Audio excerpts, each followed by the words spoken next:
자기 편이라도 유능한 사람을 써야지. 자기 편이라고 해서 무능한 사람을 쓰면은 무슨 그 사람은 고마워할 줄도 모르고 일도 안 된다고 그러더라고. 그건 맞는 말이에요, 사실은. 이 일을 잘 못하는 사람일수록 또 그런 게 있거든요. 이게 내가 뭐 이 정도 됐으니 이런 게 있거든요. 잘하는 사람은 좀 객관적으로 판단을 하는데, 맞는 말이죠. 자. 이재명 전 대표를 한 번도 이 페이스 투 페이스로 만난 적은 없거든요. 예. 그럼 마침 식사 같이 하자고 해서 또 비공개로 만나자고 그러더라고. 그래서 만나가지고 한 3시간 동안 아주 솔직하게 한번 이야기를 해봤어요. 예.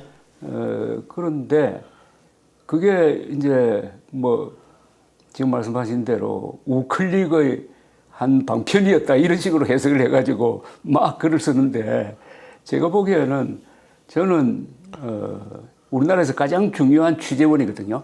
예. 지금 이재명 전 대표. 그렇죠. 그분 제 출연도 안 하세요. 그거는. 그러니까요. 예. 그러니까 좋은 기회였습니다.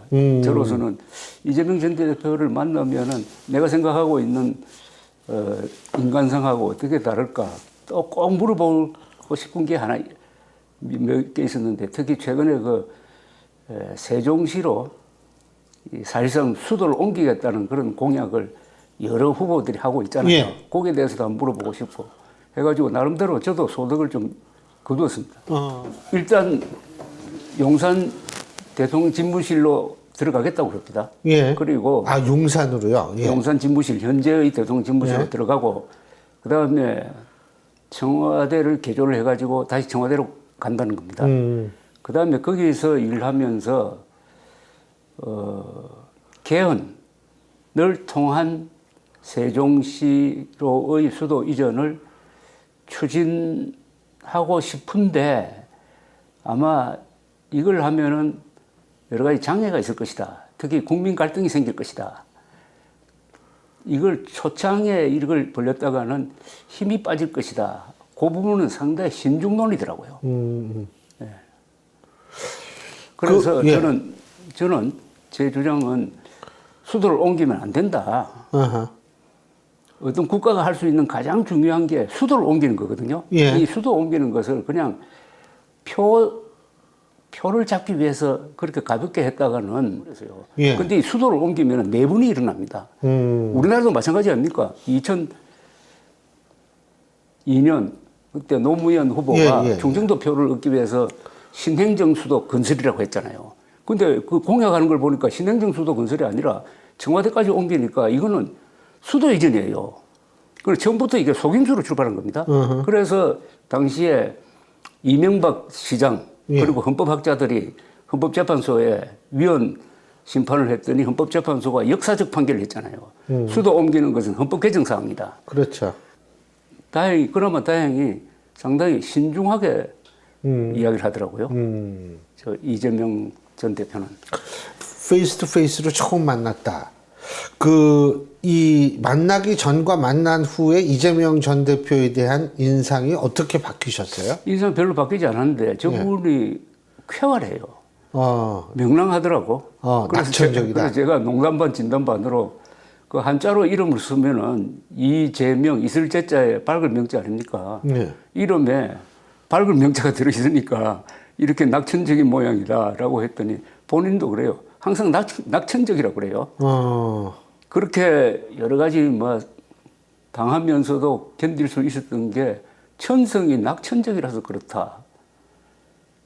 그게 상당히 저는 흥미로웠고 이런 이야기 있잖아요. 결국 성격이 운명이란 말이 있지 않습니까? 예. 성격이 운명. 그걸 생각하죠. 예. 근데 그 성격이 운명이다. 참 오랜만에 들었는데 갑자기 그게 있잖아요. 굉장히 공감되는 부분이 많은 것 같아요. 예. 그래서 어쨌든 이재명 전 대표하고 저 얘기를 쭉 하시면서 그때 기자로서 이렇게 보실 때 이 정도면은 이분 정도면은 실제로 만일 대통령이 된다라고 가정했을 때도 큰 문제라든지 이런 건 없을 것이다 이렇게 판단하신 거예요, 그러니까? 저는 대통령 되기 전과 대통령 된 후에 사람이 변하는 걸 많이 봐가지고요. 함부로 그 이야기를 이제 못 하겠어요. 예. 예, 근데 김영삼 전 대통령, 예. 대통령 되기 전에 김영삼 민주화의 화신이었잖아요. 김대중 두 분이. 그렇죠. 아주 멋진 분이었습니다. 그리고 기자들이 참 좋아했어요. 그분은 기자들 말을 잘 듣고 좋은 아이디어를 기자가 던지면 금방 그걸 정책에나 성명에 반영하는 사람이에요. 그래서 기자들은 자신을 알아주는 사람을 좋아하잖아요. 그렇죠. 그래서 YS를 좋아했고 사실은 김영삼을 대통령으로 만드는 큰 힘이 언론에서 나왔습니다. 그런데 이분이 대통령 되고 나서 딱 들어가니까 사람이 바뀌더라고요. 그러니까 이재명 전 대표에 대해서도 제가 낙관적으로는 이야기할 수가 없는데 다만 이분은 하나 장점이 최저선에서 출발하는 거예요. 그러니까 윤석열 전 대통령이 사실은 국정을 그냥 망쳐버린 것 아닙니까? 예. 그쪽에서 출발하니까. 웬만큼 해도.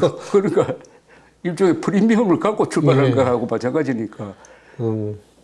윤석열보다 못하겠느냐. 뭐 이런 이야기를 들으면서 출발하면 좀 유리한 점이 있지 않을까 하는 생각이 들고 그 만났을 때 이재명 전 대표가 제일 강조한 거는 그거더랍니다. 자기는 종북이 아니다.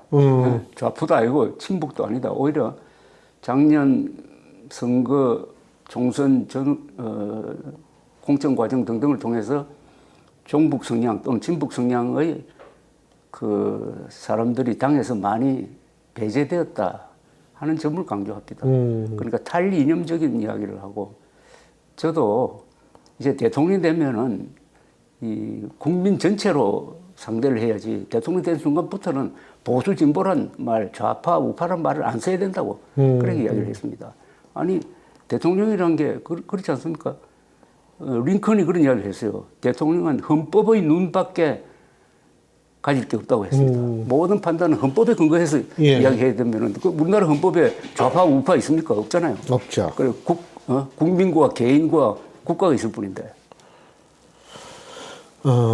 그러니까 나름대로 또 유능하다고도 판단하시고 뭐 여러 가지를 판단하신 것 같은데, 그죠? 근데 이분이 중요한 게 실력주의자 같더라고요. 자기 편이라도 유능한 사람을 써야지. 자기 편이라고 해서 무능한 사람을 쓰면은 무슨 그 사람은 고마워할 줄도 모르고 일도 안 된다고 그러더라고. 그건 맞는 말이에요, 사실은. 좀, 일을 잘 못한 사람일수록 또 그런 게 있거든요. 이게 내가 뭐 이 정도 됐으니 이런 게 있거든요. 잘하는 사람은 좀 객관적으로 판단을 하는데. 맞는 말이죠.